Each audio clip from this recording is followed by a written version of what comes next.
বাজার পড়ছে, mutual fund বিনিয়োগকারীরা কী করবেন? এসআইপি বন্ধ করবেন নাকি চালিয়ে যাবেন? 2008, 2016, 2020 এর মতো বড় পতনের পর বাজার কীভাবে ঘুরে দাঁড়িয়েছে সেটাই আজ দেখব। আর 2025-এর বর্তমান কারেকশনের মধ্যেও কীভাবে স্মার্ট ইনভেস্টিং করা যায় তার কিছু টিপসও থাকবে। 2008 সালে গ্লোবাল ফাইন্যান্সিয়াল ক্রাইসিসের কারণে বাজারে বিশাল ধস নামে। সেন্সেক্স 2008 সালের জানুয়ারিতে 21,000 পয়েন্টে ছিল, কিন্তু মার্চ 2009-এ এটি 8,000 পয়েন্টে নেমে আসে, প্রায় 60% পতন। কিন্তু এরপর কী হলো? 2010 সালের মধ্যে সেন্সেক্স 20,000 অতিক্রম করে, 2014 সালের মধ্যে 25,000 অতিক্রম করে এবং 2019 সালের মধ্যে 40,000 পয়েন্ট ছাড়িয়ে যায়। যারা আতঙ্কিত হয়ে মিউচুয়াল ফান্ড বিক্রি করেছিলেন তারা ক্ষতির সম্মুখীন হয়েছেন।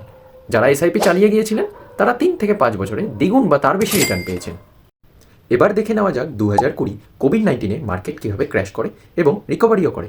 মার্চ 2020-এ কোভিড-19-এর কারণে বাজারে আকস্মিক ধস নামে। সেন্সেক্স ফেব্রুয়ারি 2020-তে 42,000-এ ছিল, কিন্তু মাত্র এক মাসের মধ্যে এটি 26,000 পয়েন্টে নেমে আসে, 38%-এর বেশি পতন। কিন্তু এরপর কী হলো? 2020 সালের মধ্যে সেন্সেক্স 50,000 অতিক্রম করলো, 2022-এ 60,000 পয়েন্ট ছাড়িয়ে গেল। যারা বাজার পড়ার সময় এসআইপি বন্ধ করেননি তারা কম দামে ইউনিট কিনে বড় লাভ পেয়েছেন। যারা আতঙ্কিত হয়ে টাকা তুলে নিয়েছিলেন তারা মিস করেছেন এই বিশাল রিকভারি।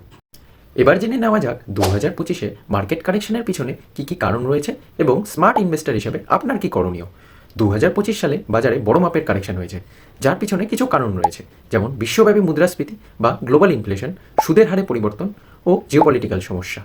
সেন্সেক্স ও নিফটিতে 10 থেকে 15% পতন হয়েছে। মিউচুয়াল ফান্ডের এনএভিও কমেছে, কিন্তু ইতিহাস বলছে বাজার সবসময় রিবাউন্ড করে, তাই ধৈর্য ধরুন। এসআইপি বন্ধ করবেন না। বাজার পড়লে এটি কম দামে বিনিয়োগের সুযোগ সৃষ্টি করে। এক্সট্রা ইনভেস্টমেন্ট করুন।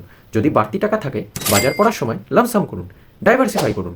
Large cap, mid cap, small ক্যাপে ব্যালেন্স রাখুন এবং কিছু এমার্জেন্সি ফান্ডও ক্রিয়েট করুন। লং টার্ম ভিউ রাখুন। স্বল্পমেয়াদী পতনে আতঙ্কিত হবেন না। এই জন্য সবসময় বলা হয় be patient and think long term.